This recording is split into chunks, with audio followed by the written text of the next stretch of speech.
I'm Jacob Hamilton, And I'm Hidro Joseph. and welcome back to the Hardwood Huddle, a basketball podcast where we break down the latest news and games of the NBA and basketball world. Hidro, how you doing, man? Doing good. There's actually some baseball on right now. The All-Star game. The You National know, League I, is up 2-0.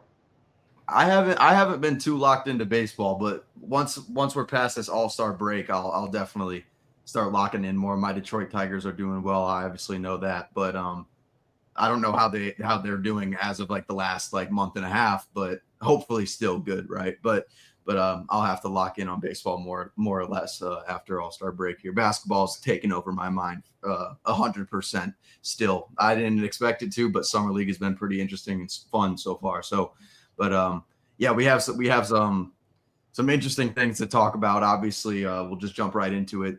Bleacher Report came out with their top 100 rankings of all-time NBA players. I'm just going to go over their top 15 just to start here, and then we can obviously move down the list as we continue to go. I'll start at 15. So at Hold 15, on, real quick. Who was 100? Artist Gilmore was the 100th best player of all time, according to Bleacher Report staff. And I'll just say 99 here as well. It was Dave Bing. Dave Bing was 99 for Bleacher Report's top 100. Um, but we'll go down farther in the list once we get out these big names and the more important names on the list. But starting at 15, Jerry West from the Los Angeles Lakers, of course. Number 14, Oscar Robinson. 13, Kevin Durant. Number 12, Hakeem Olajuwon. Number 11, Kobe Bryant. Number 10, Steph Curry. Number 9, Wilt Chamberlain. Number 8, Larry Bird. Number 7, Tim Duncan. Number 6, Shaquille O'Neal. Number 5 is Bill Russell. And number 4 is Magic Johnson. And for the top 3, number 3 is Kareem Abdul-Jabbar. Number 2 is LeBron James. And number 1 is Michael Jeffrey Jordan. So out of that top 15, what sticks out to you most in that top 15? Um, Out of that top 15, I'm gonna go ahead and say the Lakers. The Lakers, Pretty just much as all the of the team Lakers. itself. Uh, yeah. So Jerry West, the logo. I feel like how is it that he's 15? That doesn't make any sense. I feel Yeah, like that might be too low. I, and you, I have to look it up, but he probably made like 10 or 11 finals, and he was the MVP. He was the Finals MVP of a Finals he did not win. yeah, That's I never mean happened before. that's never happened before, and the closest that we've gotten to that happening again in my recent memory is obviously LeBron James in the 2015 NBA Finals. That eventually the Finals MVP was handed to Andre Iguodala and not Steph Curry because of LeBron James. But yeah, I mean, out of the top 15, 7 of them are Lakers players, and obviously LeBron, Kareem, Magic, Shaq, Wilt, Kobe, and Jerry West. So yeah, I mean, I lots don't of really Lakers. count. I don't really count Wilt as on the Lakers side. Mm-hmm. I think of him more as a Sixer. But I guess I was thinking more of Jerry West, Kobe Bryant, and what were the other ones that you said? Kareem at number 3, Kareem at number 3, Magic at and 4, Shaq at 6. Magic at 4, Shaq at 6. Okay, so I guess my question to you is: you got Kareem, and we'll get to the top part in a second. Obviously, there's Michael Jordan above LeBron James, but how do you feel about how much Kareem Abdul-Jabbar's legacy and Magic Johnson's legacy are tied to the hip per se? Because they're responsible for, you know, Magic Johnson and Kareem are together for all of Magic's championships Yep. and 5 out of the 6 championships for Kareem Abdul-Jabbar. Yeah. And in the same vein, you got Shaquille O'Neal and Kobe Bryant responsible for the majority of each other's championships kind of as teammates. Yep, three So I together. guess my question to you is what's the influence do you say in your opinion? Is it a high influence? Does that influence where you rank those guys? Um, The fact that they were teammates? you know, I don't really know. I'm more maybe I haven't read through the whole top 100 list just because I mean, all of that stuff is very opinionated and it's like the top 10 and who's the GOAT. Like I mean, if you think Michael Jordan's the GOAT, you're not going to back down from that. If I think LeBron's the GOAT, I'm not going to back down from that either. But I I mean, so wait, your question is that do you think that like like rings play like a majority role in this top 10 list? Is that kind of what you're trying to say or Basically, they got guys that are up there in part because they were playing with other guys that are up there. Do you think that that's necessarily fair to no, I mean the guys underneath there? no, I don't think so. I mean, just for me, like this top 10, just the top 10 in itself going down to 15 is horrendous. I think it's kind of crazy, but my top 10 list is very weird. It's a lot of personal favoritism in that list. But yeah, I mean, obviously I think it's like Magic Johnson to me is a top 5 basketball player of all time, in my opinion. Mhm. But and so is Kareem. So I mean, in my list, that there Kareem is still 3, and I would put Magic at 5, and then obviously Scoot at number 6. Shaq is in my top 5. I mean, he's just the most dominant force we've ever seen. But yeah, I think a lot of it does have to do with like who they really kind of played with in a sense, right? Because I mean, you look down the list, how many teammates do we have here? I mean, obviously, like you mentioned, Kareem and Magic, Shaq and Jerry West Kobe, and Will Chamberlain. Jerry West and Wilt Chamberlain. I'm trying to see if anybody else is on the or Steph and KD are on the list. Steph at 10, KD at 13. I'm trying to see if Mhm. anybody else are teammates on this list that I'm missing out. Oscar and Kareem.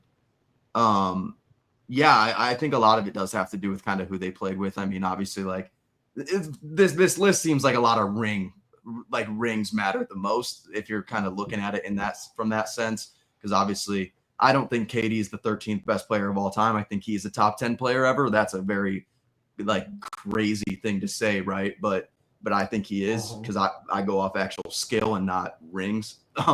But yeah, it's definitely very heavily team like like these two did it together and all this and that. So yeah, It's definitely. it's it's one of those things where like the you can kind of have an idea of where everybody's mind was when they come up with a list like that when you see where everybody's looking in the top 10 and stuff. So if you see a lot of older guys on the top Yeah, 10, that means the people who made that list don't really watch today's NBA. They disfavor the current NBA player and think they yeah, probably flop a lot, beg for calls a lot, and they don't really like the buddy competition of it all.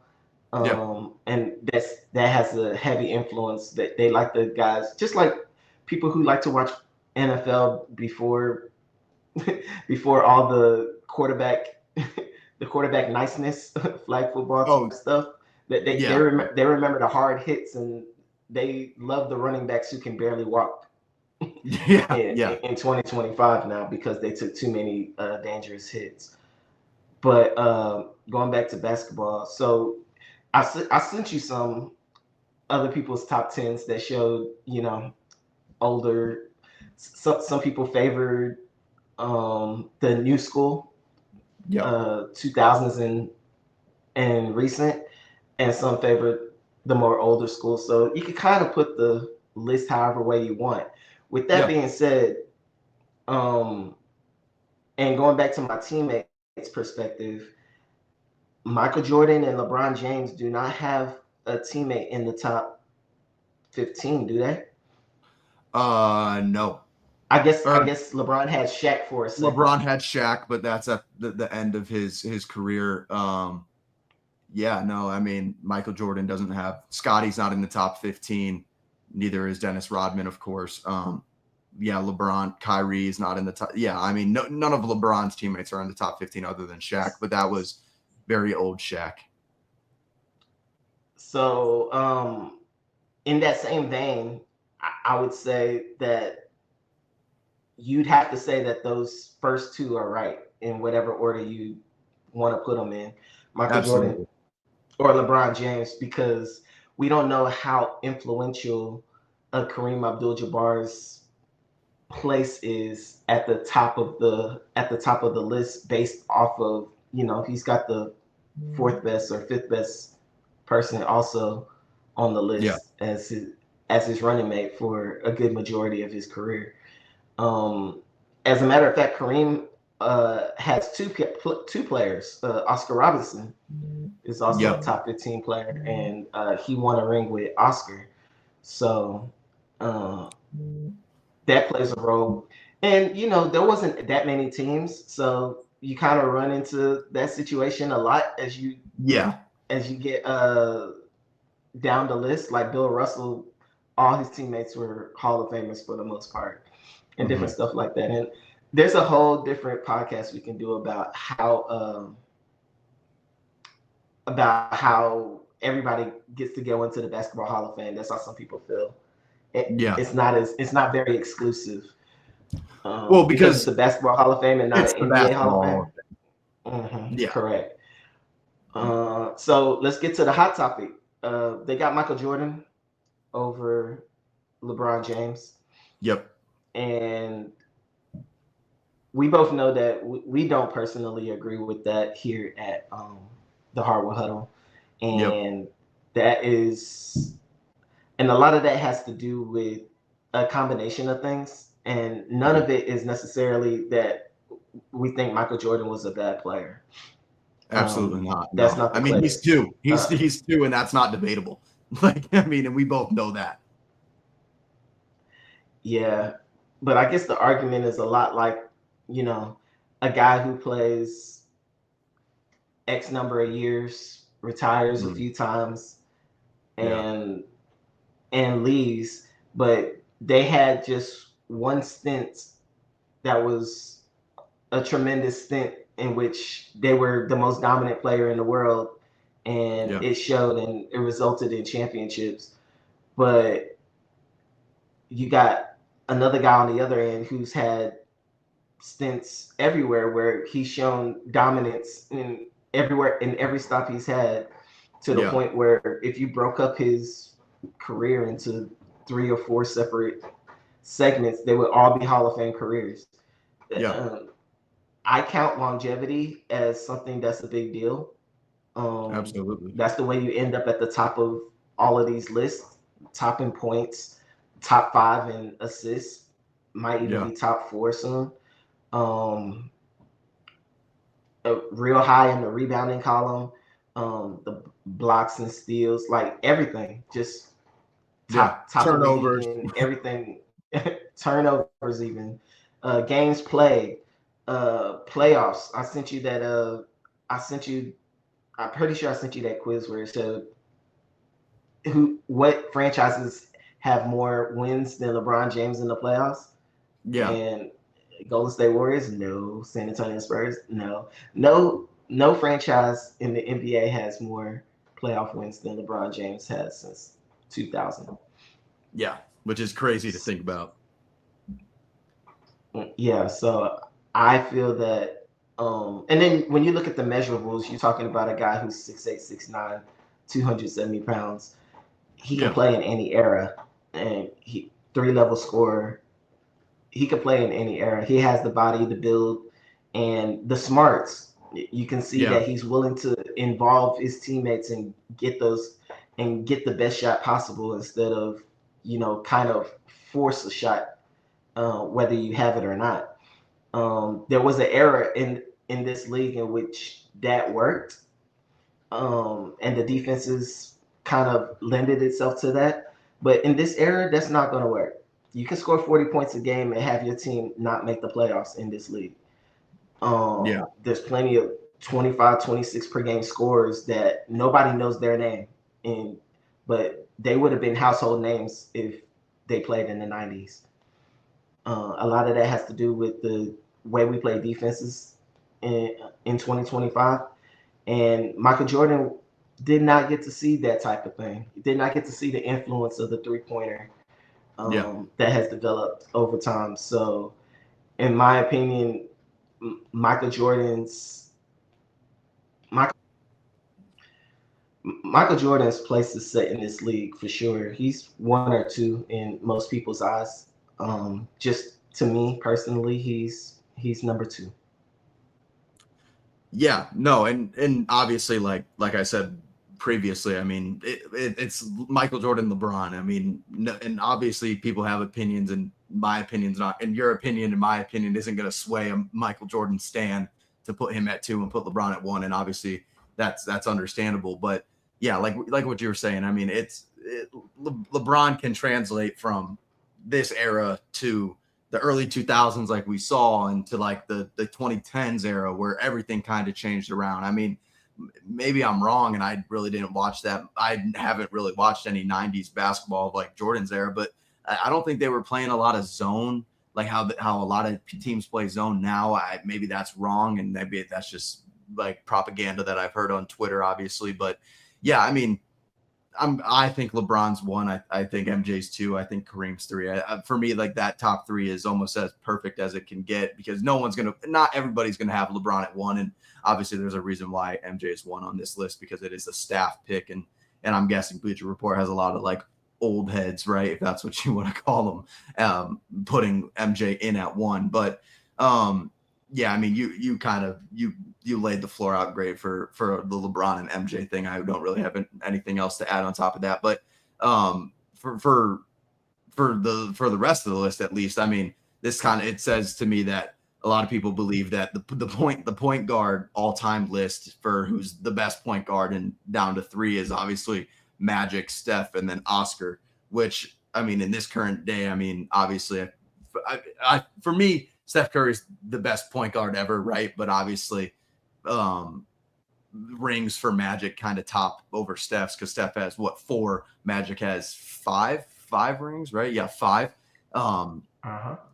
That seemed very that I mean, obviously I have Magic in my top 4 as well. But Steph is a top 10 basketball player for me. I don't know where he is exactly. I haven't done my own top 10 players ranking list, just because of how hard it is, and how tomorrow I could be like, oh, KD's at 10 and Steph's at 11. Like one of the two, like they're getting flip-flopped. Like it's the off season. We got time. If we want to do a top 10. Maybe next episode that's what we'll have to do, like our top 10 list with in-depth reasoning, because that's what I want to understand, and maybe because I haven't fully read the Bleacher Report rankings, I don't understand like each placement to the T. But obviously, I mean, if you watch basketball, you can understand rankings in itself. But yeah, I mean, for me, another one that stands out pretty significantly for me is Bill Russell at 5. A lot of people, especially in my generation, at least in this new Gen Z era, if that's what you want to call it, don't even have Bill Russell in the top 10. And obviously, I think he is a top 10 basketball player ever. I mean, winning 11 rings in any era is as hard as it's going to get. I mean, obviously, there's not as many teams there weren't as many teams back in the day. But yeah, I mean, Bill Russell, I'm happy he got his respect. I think he's placed a little too high, but that also seems like this list has a lot to do with rings and winning championships, obviously. So obviously I get that placement. Larry Bird being at 8, super interesting to me. Obviously over guys like Steph, Kobe, Hakeem. Obviously Steph, Kobe, and Hakeem. Personally, I have a Kobe Bryant Lower Merion jersey posted up right here, the number 33. That's why it looks a little different, not used to the 8 or 24. Yeah, Kobe Bryant, I mean, no disrespect to him, and may God rest his soul, right? I mean, I don't think he's a top 10 basketball player ever. But that's just my opinion. That's nothing against Kobe and everything that he's done. But yeah, the Larry Bird. The TikToks are not gonna like that comment. No, they won't. They won't. And that's perfectly fine with me. I was hanging out like right before I left for my trip to Africa. I was hanging out with a bunch of guys, and I've never really talked basketball with them before. And they were like, "Well, who's the GOAT for you?" I was like, "LeBron." They were like, "Who's two?" I was like, "MJ." And they were like, "Who's three?" And I was like, "Kareem." They were like, "Kobe's not in your top three." I was like, "Kobe's fringe top 10 for me," and that's nothing to do with what type of player Kobe was. I just don't. I think LeBron is better. I think MJ is better. I think Kareem's better. I think Magic is better.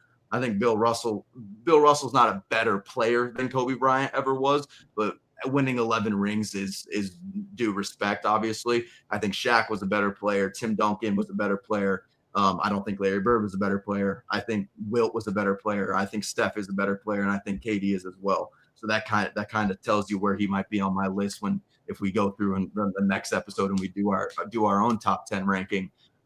Maybe we'll have to do top 15 just to give it a little more depth to it. But yeah, I mean, Kobe being at 11, like I said, is kind of surprising to me, just kind of with all the discourse, like with Kobe Bryant and him being the protege to MJ, right? If that's the right word, because he kind of was like a carbon copy, of course. But yeah, I mean, having Tim Duncan being at seven's slightly interesting to me. I don't know where it's hard for me to say what my list is and where I would have these players ranked because I don't know what my list is, right? So I can't be like, on my list I have Tim Duncan at 8. I have Tim Duncan at 9. Like I don't know, right? But just the surprising ones, like I said, for me, Steph being at 10, Magic at 4, I guess, and Oscar being at 14. Yeah, those are surprising to me. KD being 13. At least KD's getting some respect on his name. Jerry West being 15. I don't know. It's hard. It's hard because obviously it's opinionated, and I don't know how fully they got this this list figured out in themselves. To tell you what, in order to kind of standardize maybe how we do it when we put it together, I guess I'll give you my way of thinking of how I would do it, and Absolutely, yeah. maybe you can mimic that if that's what you would like to do. But Yeah, when I put mine together, my first thought is I'm going to pick who I think is the best point guard of all time, the best shooting guard of all time, small forward, power forward, center. I'm going to yeah, put those on a piece of paper.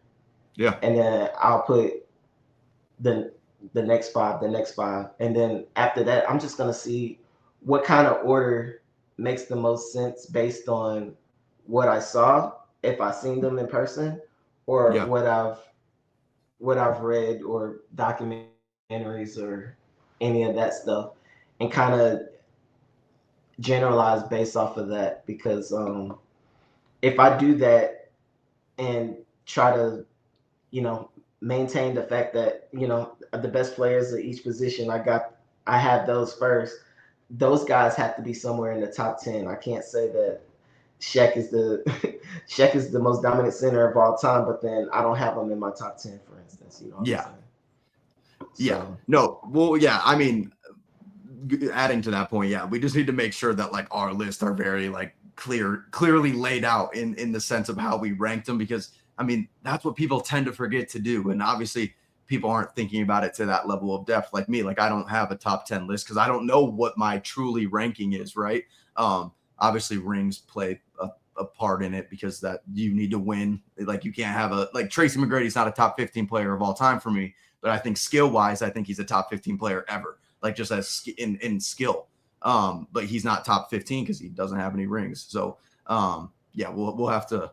I'm interested to see what your list is, and especially with how your ranking of it goes, and the criteria is the right word as I'm looking for it is needed. But yeah, I mean, let's just go down this list just a little bit more. We'll go down to 25. We'll add more players to this list just so we have the names here.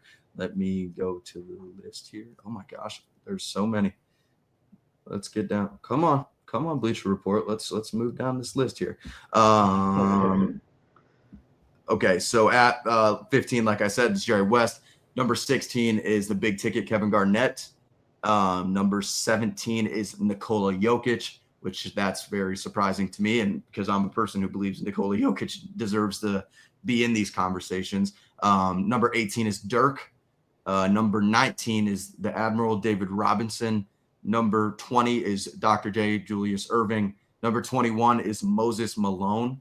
Number 22 is Karl Malone. Number 23 is Dwayne Wade. Number 24 is Giannis Antetokounmpo. And number 25 is Charles Barkley. I mean, obviously going down the list now after 15, what kind of surprises you in that for that? I saw somebody on X, I think yesterday or today, that said that they had David Robinson as in their top 10, and I was like, that's interesting to me. I've never heard that before in my entire life, and I wanted to get some more in-depth explanation on that, and he did not respond back to me. But I found that pretty fascinating. David Robinson would be ringless if it were not for the year that he got hurt and missed all those games and ended up getting the number 1 pick, which turned out to be Tim Duncan. In that draft. I can reasonably assure you that David Robinson and Patrick Ewing were the same tier type of player, with David Robinson just being a better defender. But in my mind's eye, similar type. So wherever you got Patrick Ewing on that list, David Robinson should be hovering nearby. He shouldn't be in the top 20. That's what I got. What I got out of those 16 through 25. What about yourself? Yeah, like I slightly mentioned, Nikola Jokic being where did they have him at? I just want to make sure. 17, I think. They had him 17 above Dirk. I'm not, like I said, I'm not upset about that at all. I'm kind of a guy who's at this point with Jokic where we need to start putting serious respect on his name. For some reason, I feel like a lot of people are kind of scared to talk about adding Jokic into like generational conversations. Cause I mean, what we're watching here out of his center is, I mean, he's doing everything that Russell Westbrook and Oscar Robertson, 2 guys that average triple doubles. Whoever thought in your mind that, like, I never thought I'd ever see a day where a center would be averaging a triple double. And obviously I never, like I said, I never thought I'd ever see that before. And I'm happy that, like I said, he got the respect that he deserves. Cause I mean, give it 5 more years if Jokic is around. From last episode, you gave the quote of who knows what Jokic is really going to do. Maybe in 5 years from now, we have conversations, is Jokic a top 10 player ever, right? If he adds another ring to his accolades. And obviously for me, rings don't really matter as much. Obviously, if you have one, you have it. And that's my opinion on it. But yeah, I mean, that's surprising to me. Giannis being at 24, I believe, is where they had him at. That I'm happy with that ranking for Giannis as well. Like, that's another guy who's one of the most dominant players we've ever seen. And for some reason, I feel like we kind of not really pushed Giannis to the side in the sense of like his level of greatness. But I mean, he's a 7 foot, 6'11" power forward that runs down the court, is like can get down the court in 2 seconds pretty much in 4 or 5 steps, passes the ball at a great level, rebounds unbelievable. And obviously he doesn't really have that much of a bag, but who really cares? Bag doesn't really matter as long as he's getting to the basket and getting the points. LeBron said he would average like 70. Yeah, I mean, LeBron said he would average 70 or something in the 70s if he was playing in the 70s. And a lot of people got upset about that. And like he said, I like Giannis said, right? I think that's disrespectful to say, because I think I'd score 250 points in a game in the 70s, and I truly believe that. I think if they saw Giannis in the 70s, I think that's he'd be an alien, and they'd probably do bad things to Giannis just because they don't know what he is. Like, I mean, look at him. Like, he's an alien on the basketball court. Before we had Wemby, it was Giannis, right? For me, at least. But yeah, no, I'm happy with the Giannis placement. Obviously, Karl Malone at 22. I'm just gonna say that's that for Karl Malone. Dirk being at 18, I believe it was, with Jokic at 17. I think Dirk needs a little bit more respect on his name in a sense.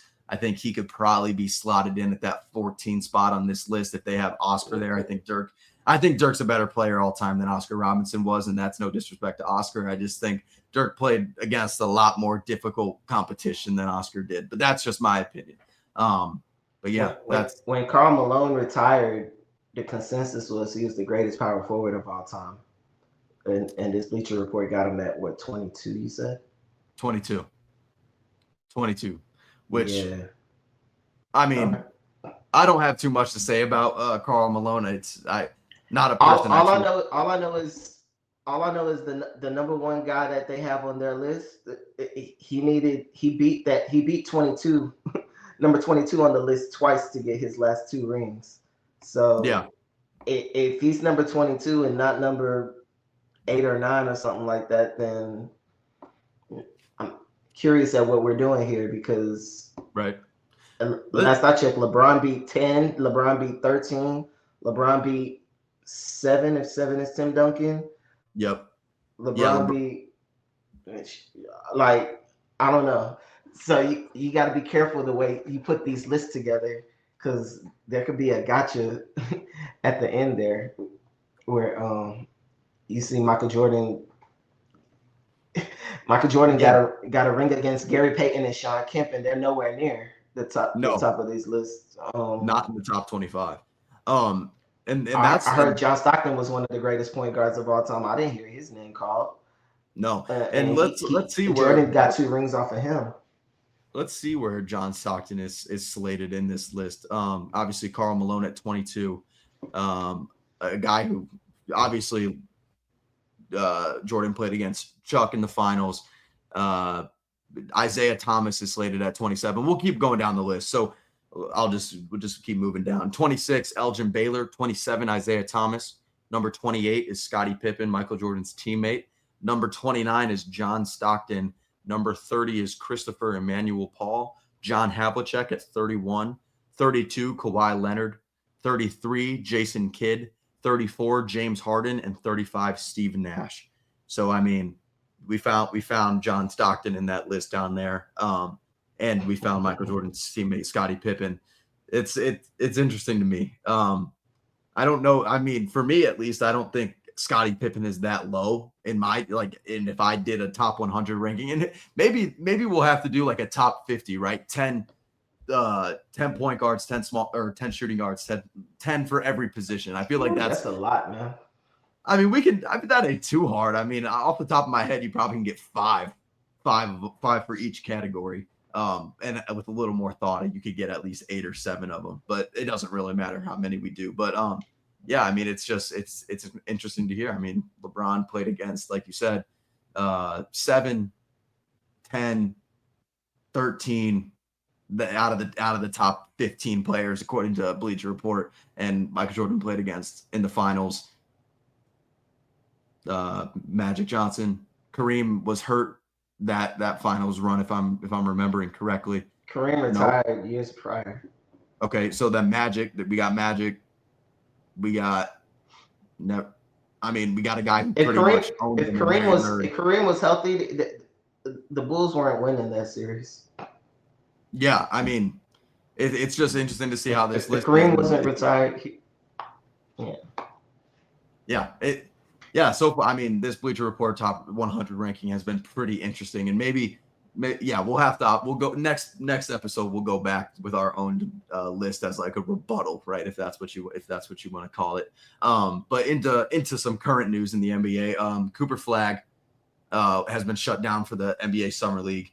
Obviously, when we see top number 1 pick guys, or top number 1 pick, top picks in the draft, they usually don't play every single game in the Summer League. It doesn't really make sense. But I have Cooper Flagg's 2-game stats right here. Game 1, like I said in the last episode, 10 points, 6 boards, 4 assists, 3 steals, 1 block.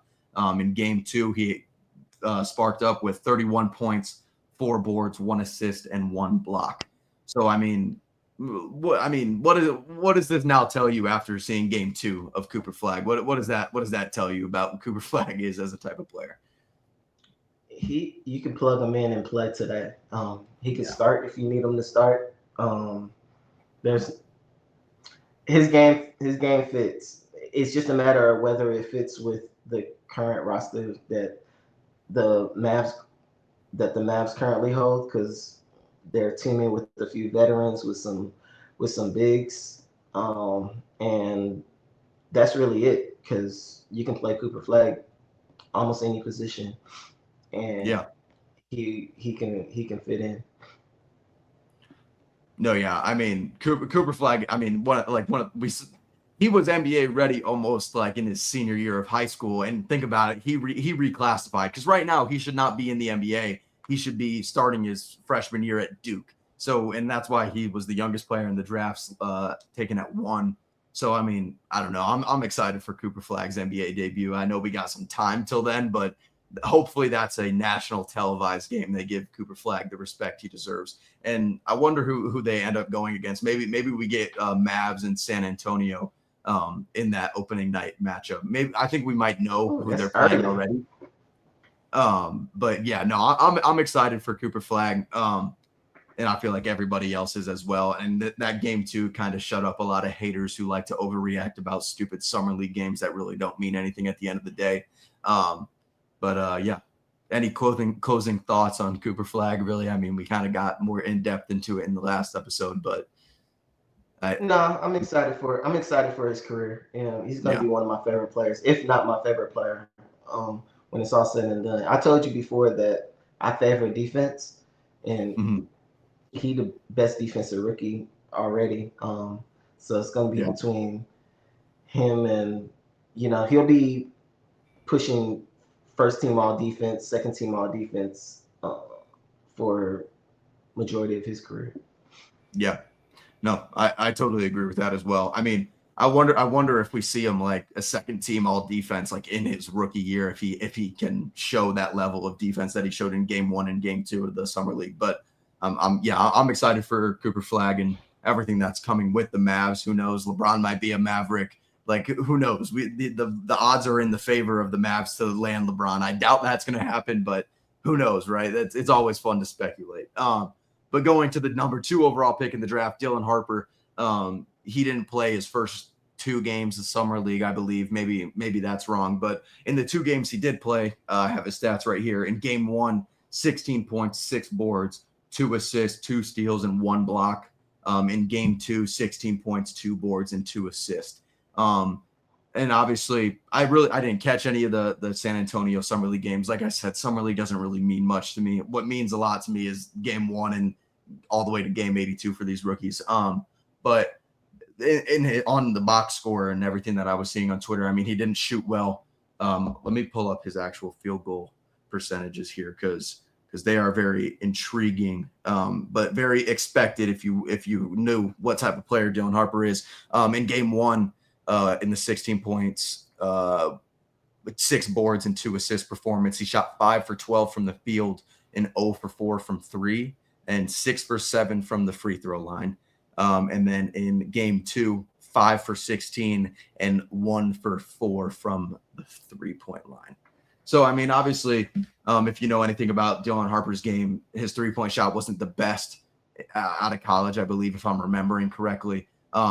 But obviously that takes time to grow in the NBA. I mean, everybody learns the 3-point shot. I mean, I know we like to glaze LeBron on the show, but I mean, he didn't really have a good 3-point shot. And now look at him. He shot 40% there last year and high 30s this past season. So yeah, I mean, I'm happy with his performances so far, especially with the 2 steals and 1 block. I think that kind of shows a lot, the type of player he is. And obviously it is summer league, so the guys that he's going against are not even going to make NBA rosters.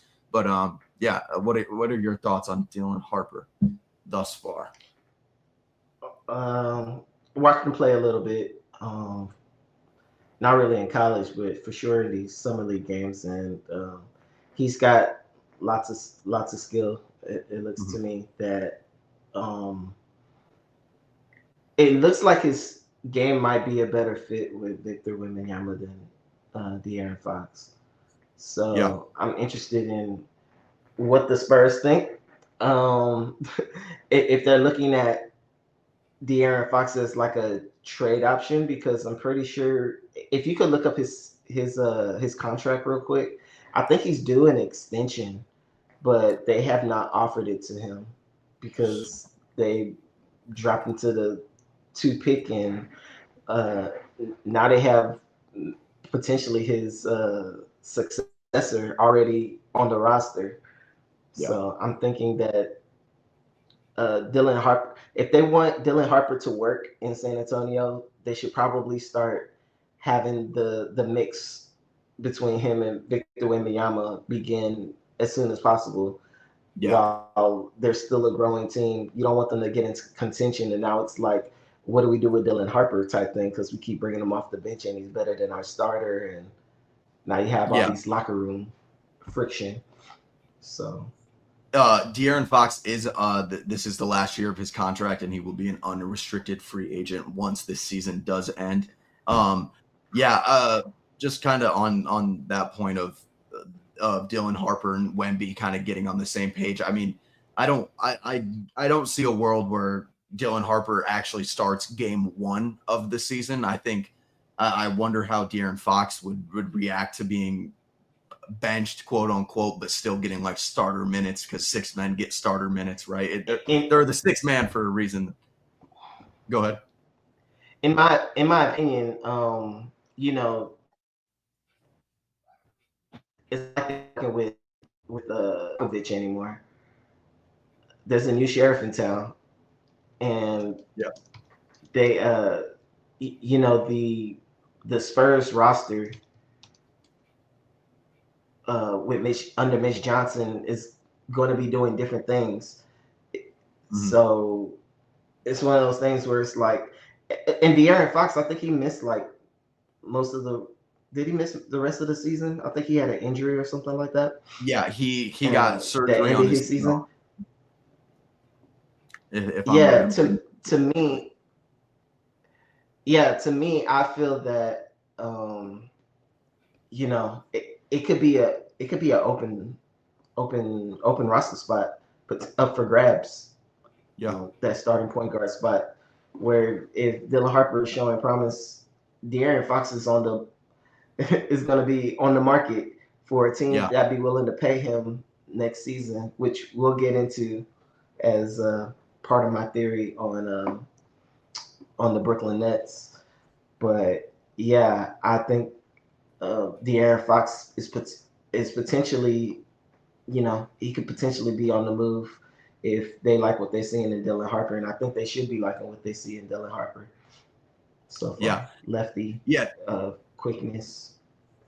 Yeah, and I don't think there's a question. I think no matter the situation, like I think Fox has moved at the deadline. It like they're not going to pay him the money that obviously he's wanting, because they have a lot more guys to pay down the line, and obviously they can work contract stuff out before the end of the season, of course. But I think he's probably on a different team by the deadline.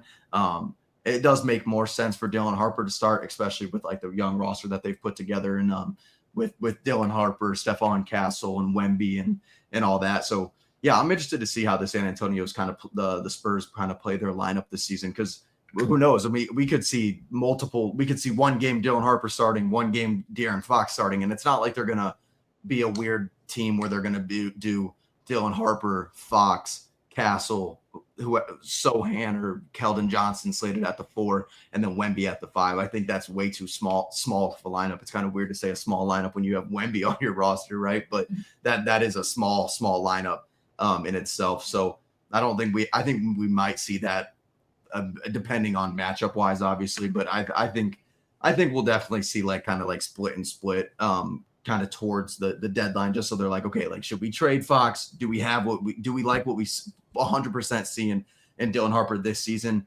Or do they keep, if they take a high slot in the West, do they keep Fox and they just like let him go in free agency? That would be crazy. Saying what they got back, they traded for De'Aaron Fox.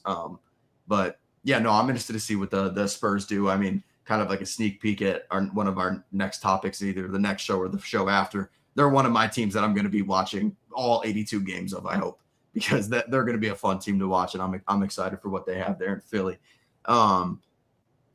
Just latest on NBA injury news. We had three injury news updates kind of like in the matter of like 48 hours. I feel like maybe the Lively one was today as well. But for the Houston Rockets, your new acquired superstar Kevin Durant just got surgery on his thumb for an injury that I don't even think he knew that he had. I think probably when the trade was done and they had the physical, they found that he had something in his hand. I don't know exactly what it is, but he did have surgery. You sold us a bill of goods. That's what you're telling me. You sold us a bill of goods, an injured player, so you can get our Jalen Green. All right, I see. Another team in Texas, the Dallas Mavericks, like I said, Derek Lively had surgery on his foot. A guy who was injured a majority of last season as well. I don't know the exact number of games that he ended up playing for the Mavericks, but it wasn't too many. Obviously, it didn't really matter to them. They have center depth on their roster.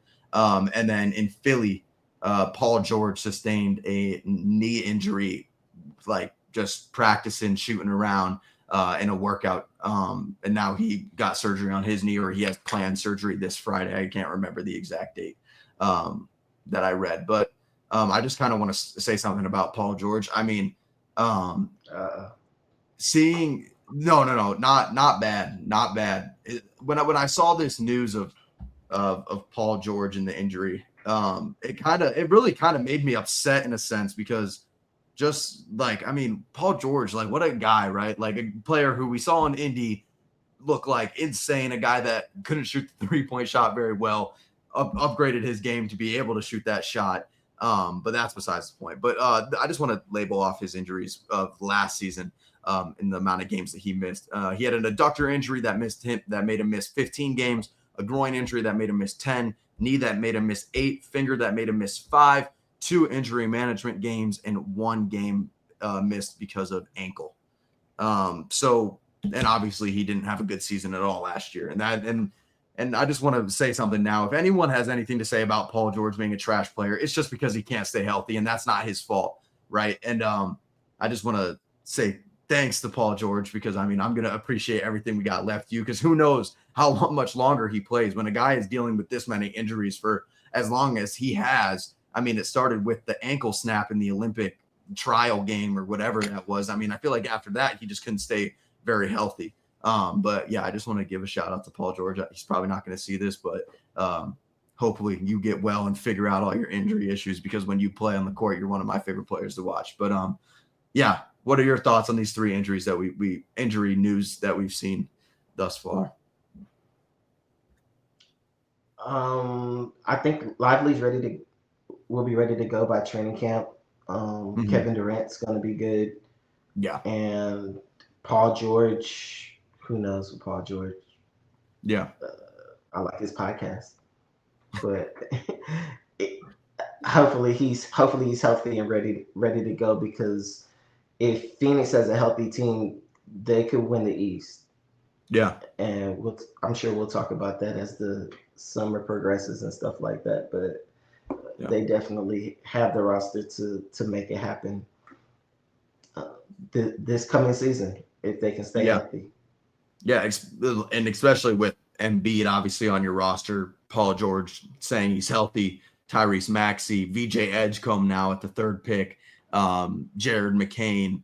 That roster is starting to look very good and very scary, like you said, in the East. But that'll be another topic of conversation once we get closer to the season on where we think these teams will be slated in the rankings. But now we have a dead ball review on the Brooklyn Nets. Obviously a topic of conversation in our last podcast, if you tuned in. So yeah, I'm interested to see what the discourse of the Brooklyn Nets looks like. This is our segment, the dead ball review. Basically, we kind of just pause the clock on an NBA team and talk about how their season came to a dead ball, definitive end of their season, and what it's going to take for them to get to the next level and hopefully end their season in a championship, as opposed to ending in a loss.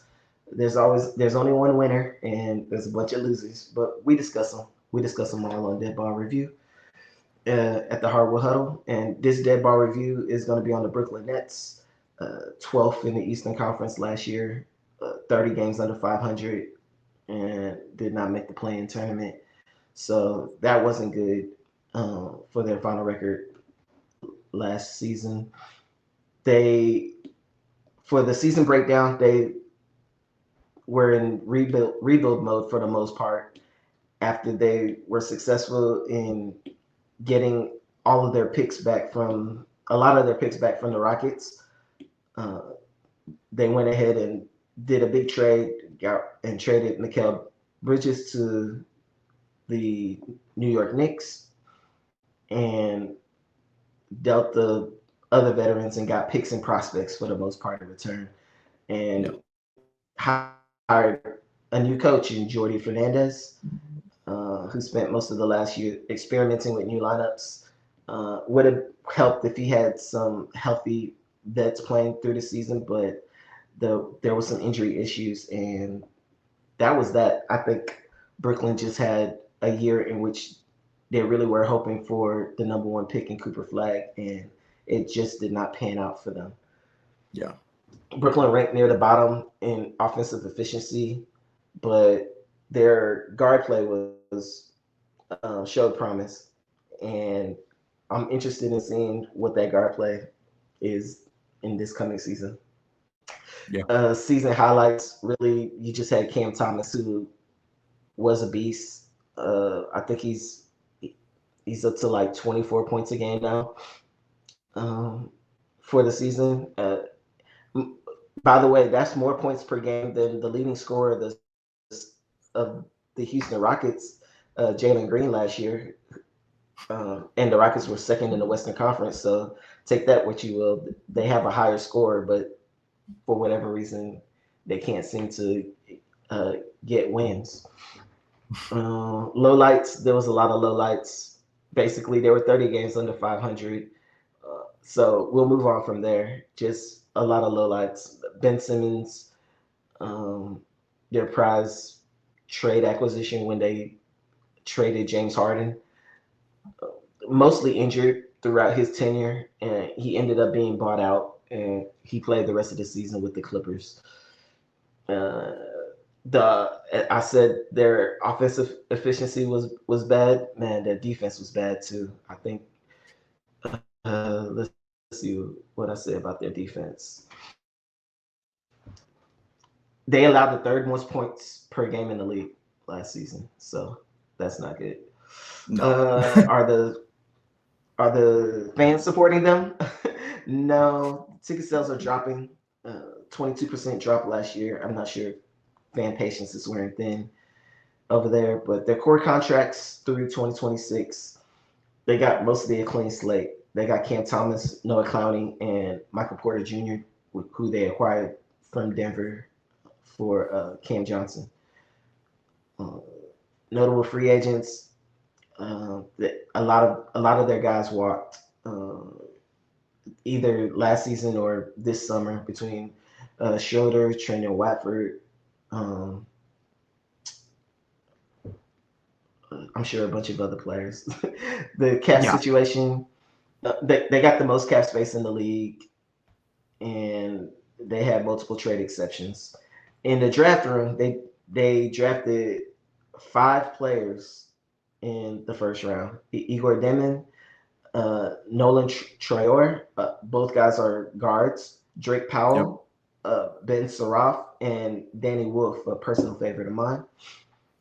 Uh, and the development of these 5 rookies, mind you, I'm gonna keep saying that because they drafted 5. That's a ridiculous number for most teams, because it's gonna be really difficult to play 5 players. The Rockets most recently had like 4 players that they drafted in the first round, and within a year, 2 of them were gone, and I don't think either are in the league currently, as an example of why you shouldn't have 5 players. But let me see.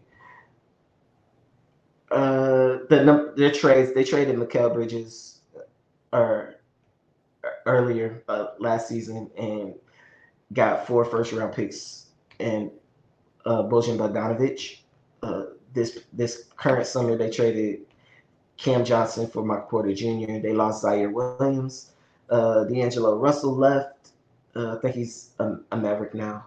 Yep. and they jumped into the Kristaps Porzingis deal to Atlanta and ended up getting Terrence Mann and a pick out of that deal. And they waived Day'Ron Sharpe.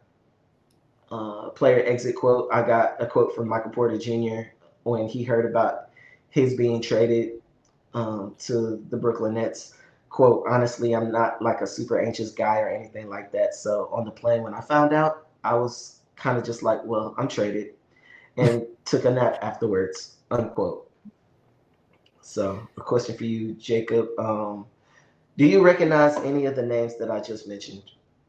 Of course, yeah. I mean, going back and looking at the doc here, obviously Day'Ron Sharpe, Terrence Mann, D'Lo, an Ohio State Buckeye, Zaire Williams, Cam Johnson, Michael Porter Jr., of course, Mikal Bridges, of course, a centerpiece of the New York Knicks, Bojan Bogdanovic, of course, obviously.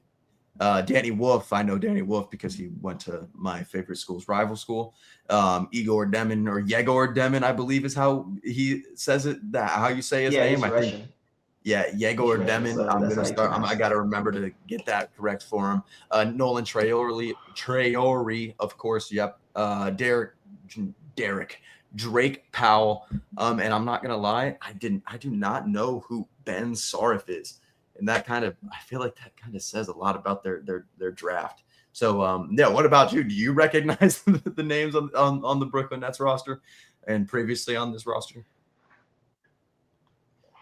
Uh, I personally just find it interesting to me that they still got Cam Thomas, but they drafted like several point guards on top of that.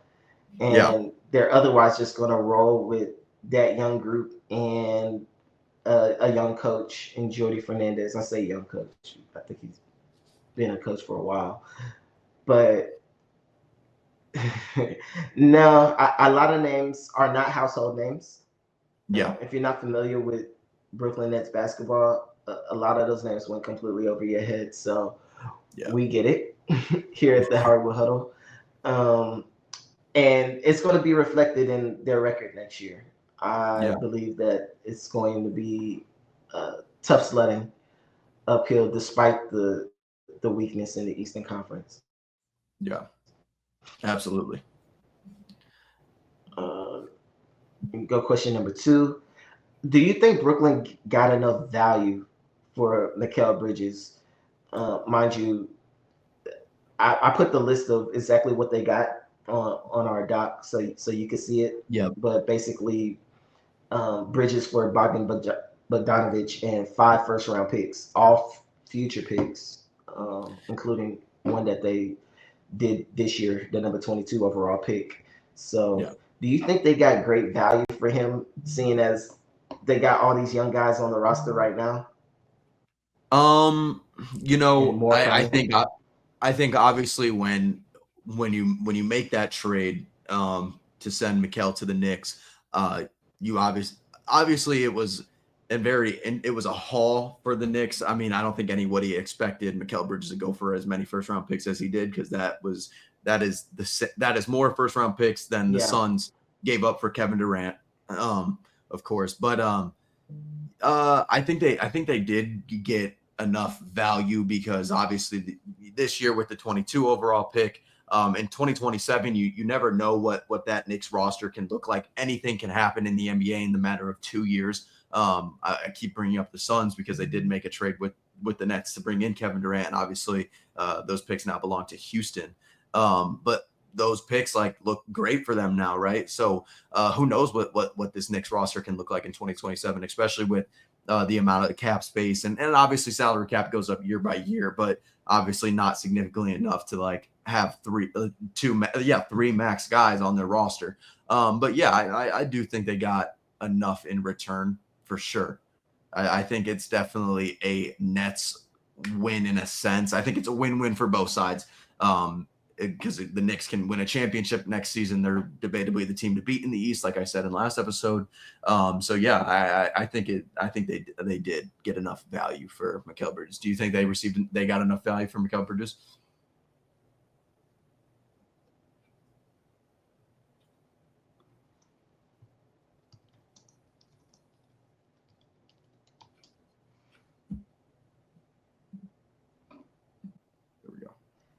Yeah, I'm a little worried about their ability to. So it goes like this: you got these many young players on your team. Mhm. Half of them are going to potentially not going to pan out, and the other half you're going to end up having to pay if they're any good. And then you need a star out of one of those picks in order to encourage other people to encourage. Yeah, the Brooklyn Nets got a lot of young guys on their roster. It's and a young coach. To me, that's personally not a good mix. I just saw that with the Houston Rockets in terms of get a bunch of youth on the roster and have a first-time head coach really, Mhm. and Steven Silas, and that didn't pan out. That coach Yeah. got fired. All almost all of those young guys got traded, and we're left with a contender because we had at least one guy paying out in Shingun and another guy who obviously looks like he's panning out in Amen Thompson. Yeah.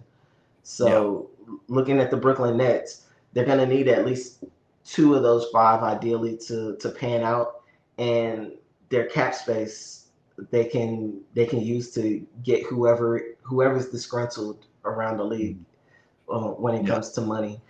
I know De'Aaron Fox would love to get paid, and he could have his own team over there if and the Nets have point guards to trade back to San Antonio if they want to get some value for the fact that they traded for Fox in the first place, but they got Yeah. Dylan Harper to take his spot. Um, that's just an example, but there's a lot of cap space availability in order to pay players who are looking for greener pastures elsewhere. So Yeah. that's their upside there more so than the trade value that they got from Mikal Bridges. I personally think you want that kind of future trade value in in the bucket if you have a team that's contending, but not if you have a team that's going to have a bunch of roster turnover depending on how good or bad these players pan out to be. Yeah. Let's get to the third one. Is Cam Thomas? You could really just real quick. Do you think Cam Thomas is a starter or best suited as a six man? I think he's best suited as like a six man off the bench. I mean, obviously, six man like depending on the roster, right? So for this roster with Mikel or not Mikel Bridges, Michael Porter Jr. and all these young guys, I think he's going to end up being the starter. Of course, he's probably the one of the longest tenured players on that team, if not the longest tenured player. But no, I think if you're talking championship roster or any sort of playoff contention roster, I think he's best suited on the bench and kind of being like a spark plug off the bench because I mean we've seen him score at a super high level. So yeah, Yeah, super high level. Yourself? yeah. He gives the profile of somebody who would make a great six man, a Lou Williams type. Yeah, Um, but I think that him being a starter, that's what they're going to have to go with if they want to win any games. of Uh, course. Yeah. Maybe they're looking to try to win the number one pick in next year's draft. I'm not sure what they're trying to do with the. If I were them, I'd be doing the same exact thing. I'd be doing that.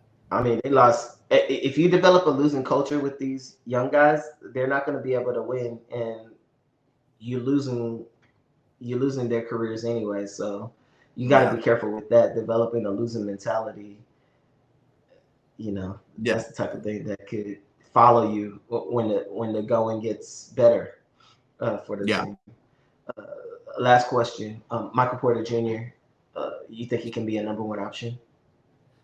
I no. Like I mean, for the simple answer, I mean, like he said, I don't know who the interview was. I can't remember off the top of my head, but he said I felt like a little plateau, like I plateaued in Denver, and Brooklyn is a place where I can get out of that plateau and keep rising as a player. And I sure hope it does because I mean, if you remember anything from Michael Porter Jr. in high school, he was I believe he was the number one rated prospect in the country.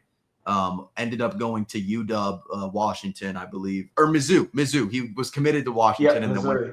then went to Missouri. And then obviously he had back problems, really bad back injuries, and obviously turned him into the player who he is today, and who's not a bad NBA player. But I think if he somehow can show that spark of the type of player he was in high school, sure. But like, I think his role is what he was on the Nuggets. And obviously that's hard. Teams don't want that because of the contract and obviously like the effort issues that were shown in the playoffs this year. And it was like Jokic said it himself, like, it's not my problem to keep him engaged into the game. Like, he should already be engaged enough. And so that kind of says, I feel like that kind of tells you everything you need to know about Michael Porter Jr. in the sense of him wanting to win. But yeah, no, I don't think he's the number one option. Do you believe Michael Porter Jr. is the number one option on the team? He better be. Yeah. After the 2020, he's eligible for an extension right now. So let's start there. And Brooklyn has not offered him that. So with no extension after the 2026-2027 season, he is a free agent. And if this season doesn't go well, he's probably going to be on the move again. And he might be looking at his last payday. So this is for his career. He's going to need to he's going to need to be sure that he can take his game to another level and not have his team be 30, 40 games under 500 next year. They're going to have to compete in a East that's weak. They're going to have to make a play for the play-in between him, Nick Claxton, and Cam Thomas on the team. And who is not re-signed yet, by the way. Who is still in restricted free agency. Restricted free agency is locked up right now in the NBA, and a lot of that has to do in part with the CBA type thing. There's almost no restricted free agency anymore. But that's neither here nor there. Michael Porter Jr. will have to step up his game, and he only has a limited time to do it if he wants to see another payday. He cannot be injured. No, he can't. He can't. And he needs to prove everything that like he almost kind of is telling in a sense of the type of player that he could be in Brooklyn. But where can they find you, Hidro? I am at the Hero Joe, THAHEROJOE on X, formerly known as Twitter, and also Instagram. And you can find my articles on BellyUpSports.com. How about yourself, Jim? You can find me on Twitter at Hammy2004. Hammy spelled Hamie, not Hammy, of course. And then obviously you can find us on Twitter at Hardwood Huddle. The Hardwood Huddle was taken. But yeah, make sure to like, comment, subscribe, share. It helps us out a lot.